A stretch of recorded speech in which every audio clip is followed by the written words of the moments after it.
가난복음 방송을 시청하시는 시청자 여러분 반갑습니다. 저는 인천 평강교회를 섬기는 서철순 목사입니다. 반갑습니다. 오늘 본문은 예배소서 1장 3절로 4절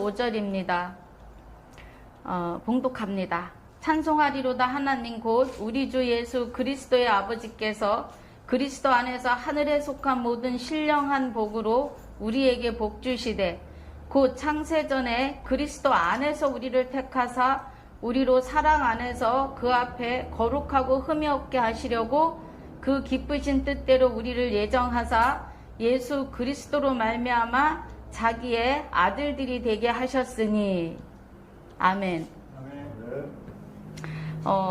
시간이 허락하시면 14절까지 갑니다. 사도 바울이 예배소서를 기록하고 또 1절에서 보니까 하나님의 뜻으로 말미암아 그리스도 예수의 사도된 바울은 예배소에 있는 성도들과 그리스도 예수 안에 신실한 자들에게 편지하노니 하나님 우리 아버지와 주 예수 그리스도로 쫓아 은혜와 평강이 너희에게 있을지어다 하고 먼저 평강을 복을 빕니다. 우리가 지금 이 시대에 하나님에 대해서 그리스도 예수에 대해서 정말 바르게 알고 가야 하는 시대입니다. 3절에서 말씀하시는 찬송하리로다 하나님 곧 우리 주 예수 그리스도의 아버지께서 그래요. 그리스도 안에서 하늘에 속한 모든 신령한 복으로 우리에게 복을 주시되 그러십니다.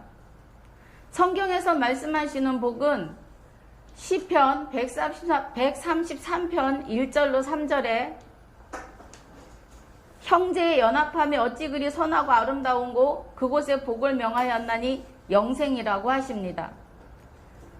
여기서 말씀하시는 신령한 복으로 우리에게 복 주신다는 것은 우리에게 영생을 허락하시는 겁니다. 그러시면서 4절에 보니까 창세 전에 그리스도 안에서 우리를 택하사 그래요. 저와 여러분은 창세 전에 이미 그리스도 안에서 택함을 입은 자들입니다. 얼마나 은혜입니까? 아주 먼 우주가 세워지기 이전에 그리스도 안에서 이미 우리는 택한 바를 받은 자들입니다. 창세전에 그리스도 안에서 우리가 택함을 받았고 우리로 사랑 안에서 그 앞에 거룩하고 흠이 없게 하시려고 우리를 택하셨다는 거예요. 저와 여러분이 흠없으면 무엇으로부터입니까? 구약의 제사가 짐승을 잡아서 내 죄를 전가하는데 내가 안수해야 하고 내가 짐승의 목을 따야 해요. 짐승을 죽여서 제사장에게 넘기는데 제사장이 각을 떠서 내가 각까지 떠야 되는 그런 상황에서 그 짐승을 잡습니다. 그런데 하나님께서 이 제물을 꼭 흠 없는 거를 원하세요. 지금 여기서 4절에서 말씀하시는 거룩하고 흠이 없게 하시려고 우리를 그리스도 안에서 창세전에 택하고 예정하신다는 말씀이에요. 그럼 우리가 흠이 없으려면 어떻게 흠이 없는 거예요? 짐승을 잡아서 우리의 죄를 증거할 때 하나님이 꼭 흠 없는 제물을 원하세요. 흠이 없어야 된다 그러세요. 그 흠 없음이 뭐예요? 내가 짐승에게 내 죄를 안수하는 순간에 그 흠 없음이 내게로 오는 거예요. 예수님이 십자가 지시고 죽으시는 그 순간에 그 예수님의 흠 없음이 우리에게 온 거죠. 그래서 예수님이 히브리서 10장 10장 9절 10절로 보면 하나님의 뜻에 의해서 십자가를 지시는데 단번에 죽으심으로 그 거룩함을 우리가 받았다 그래요. 그러면 예수님의 그 흠없음을 우리가 받았음을 말씀하고 있는 겁니다. 자, 5절에 그 기쁘신 뜻대로 우리를 예정하셨다 그래요. 창세전에 그리스도 안에서 우리를 택하셨고 그 기쁘신 뜻대로 우리를 예정하셨다 그럽니다. 예정하사 예수 그리스도로 말미암아 자기의 아들들이 되게 하셨다 그래요. 저와 여러분이 하나님의 아들들이 되지 아니하면 안 돼요. 이것이 하나님의 뜻이기 때문에 그렇습니다. 분명히 5절에 그 기쁘신 뜻대로 그래요. 신약에서는 여호와 하나님의 호칭을 그라 그래요. 그가, 그에게. 그 기쁘신 뜻대로, 그럼 여호와 하나님의 기쁘신 뜻대로 우리를 예정하셨는데 예수 그리스도로 말미암아 자기의 아들들이 되게 하신다는 겁니다. 그럼 자기의 아들들이 되는 거는 갈라디아서 3장을 제가 읽습니다.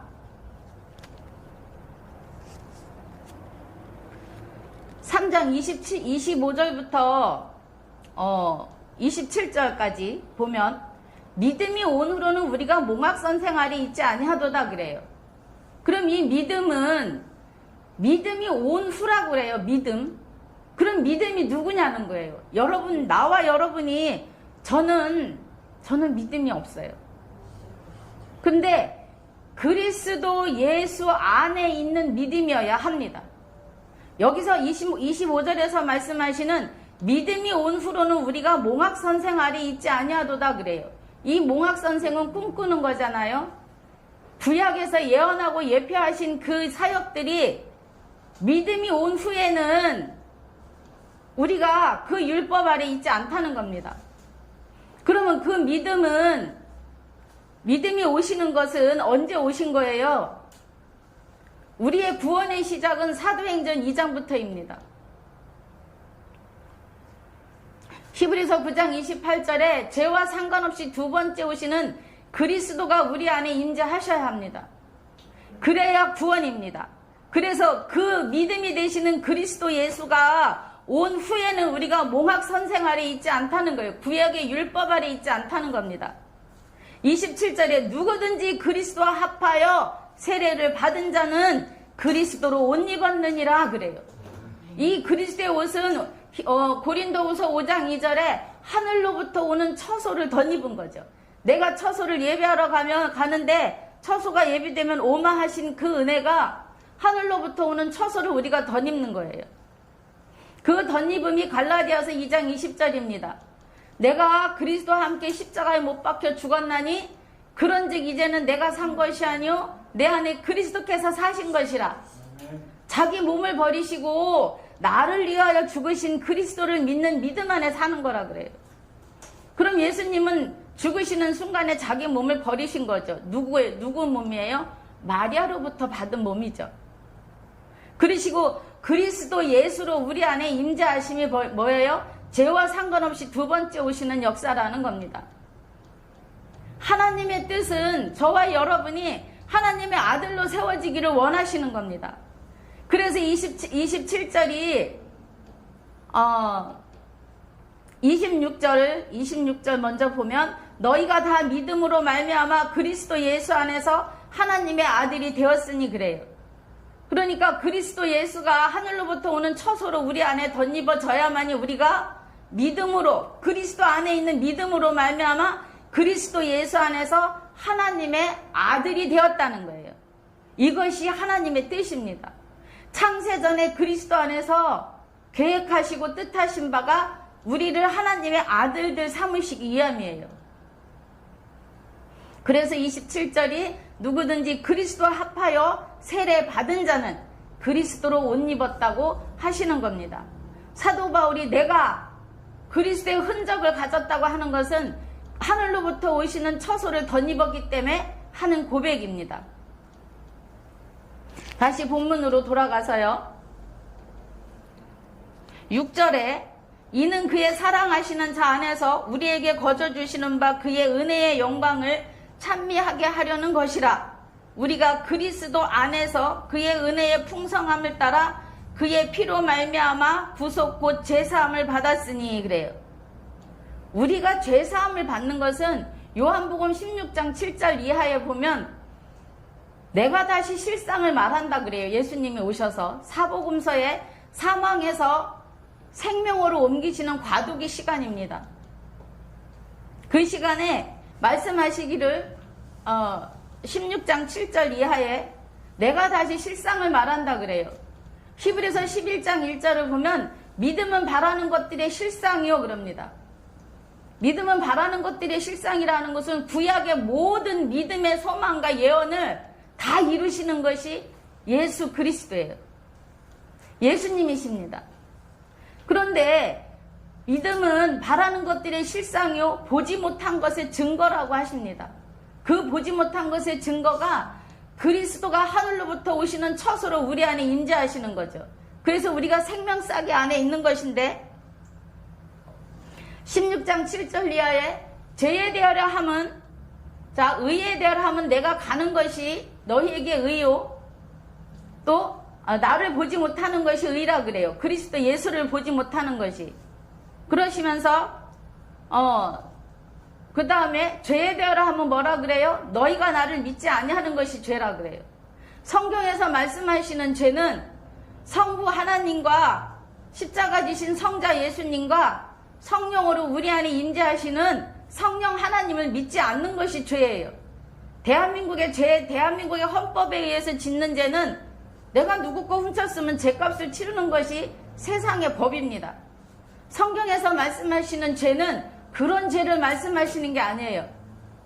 성경에서 말씀하시는 죄는 성부, 성자, 성령 하나님의 사역을 바르게 깨닫지 못하고 바로 믿지 못하는 것이 죄입니다.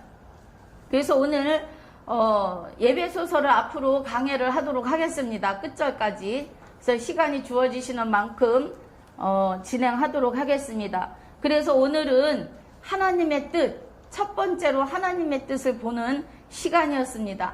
감사합니다.